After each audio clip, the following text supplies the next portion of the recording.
மூன்றாவதாக, the world needs our compassion. உலகிற்கு நமது இரக்கம் தேவை. பாருங்க, நான் இப்ப 2 சொன்னல, பராமரிக்கணும்னு சொன்னல, சிகிச்சை பண்ணணும்னு சொன்னல, கேர் பண்ணுங்க, கியூர் பண்ணுங்க சொன்னல, இது 2ம் பண்ணணும்னு சொன்னா எனக்குள்ளாக மனதுருக்கம் வேண்டும்.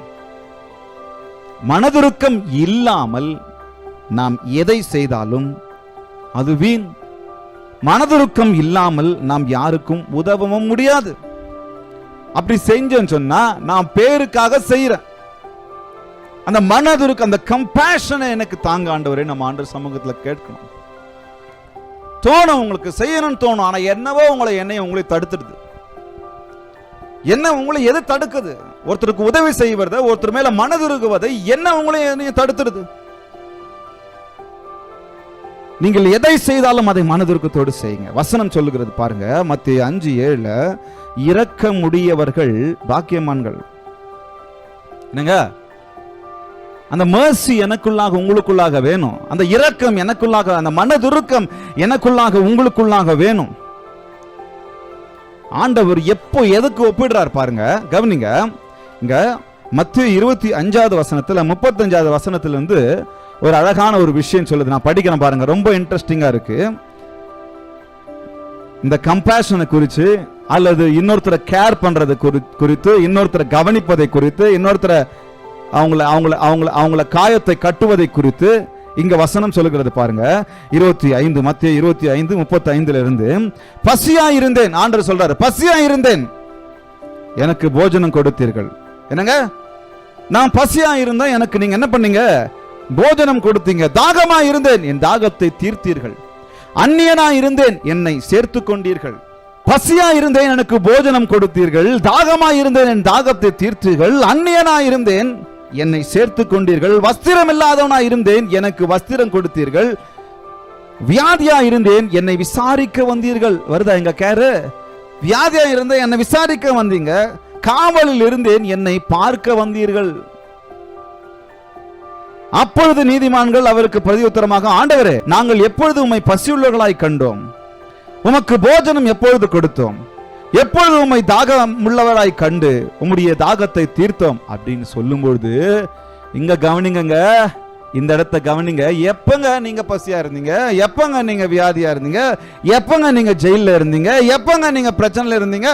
நான் வந்து சந்திச்சேன்னு சொல்றீங்களே அப்படின்னு சொல்லும்பொழுது ஆண்டவர் சொல்றாரு, அழகான உதாரணத்தை சொல்றாரு. எப்பொழுது உம்மை அந்நியராக கண்டோம், உம்மை சேர்த்து கொண்டோம்.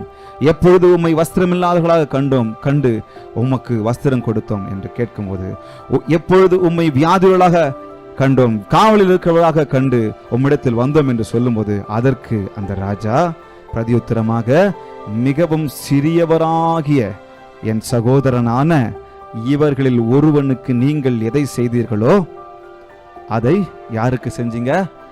எனக்கே செஞ்சீங்க என்று மெய்யாகவே உங்களுக்கு சொல்லுகிறேன்.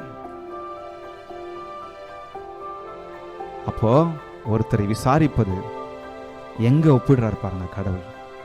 நீங்க எனக்கே செய்றீங்க, ஏன்னா என்னையும் உங்களையும் அவர் தன்னுடைய உள்ளங்கையில வரைந்து நடத்துகிறார். எனக்கு ஏதாவது ஒரு பிரச்சனைனா அதை அவருக்கு யோசிக்கிறார்.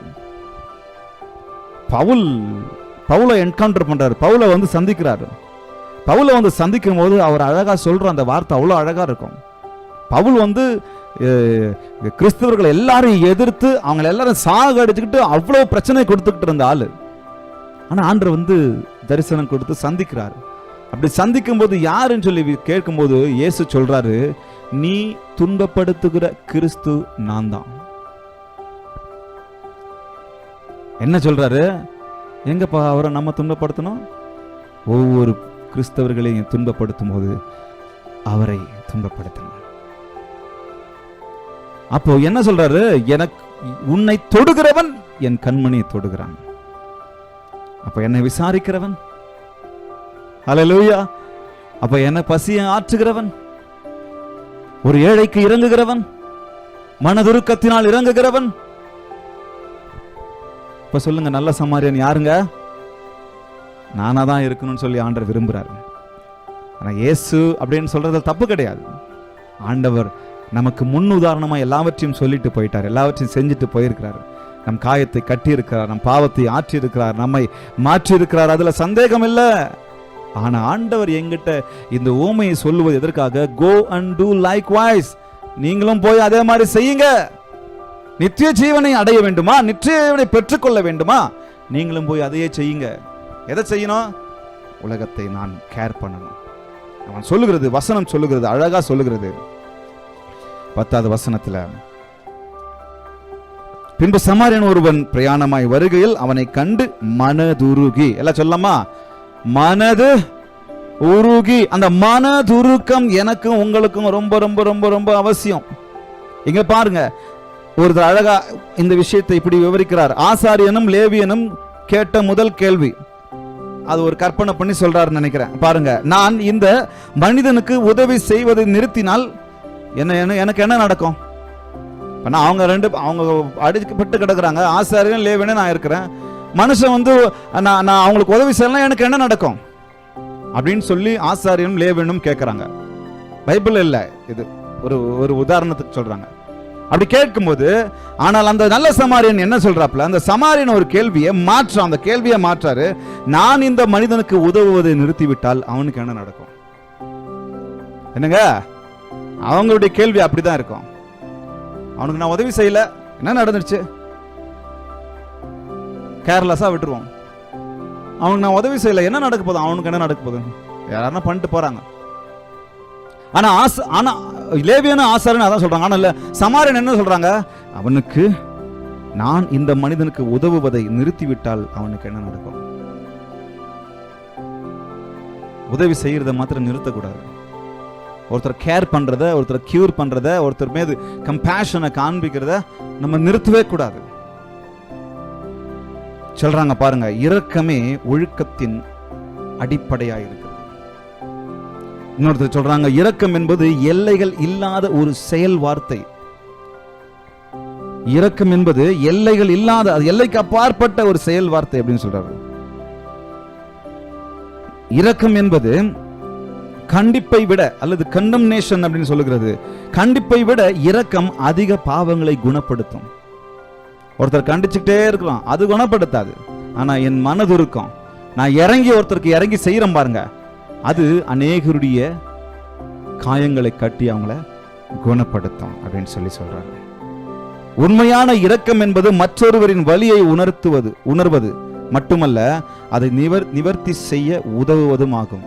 என்னங்க சொல்லுவோம்ல, ஏதாவது ஆயிடுச்சுன்னா ஐயோ சொல்லமா, ஐயோ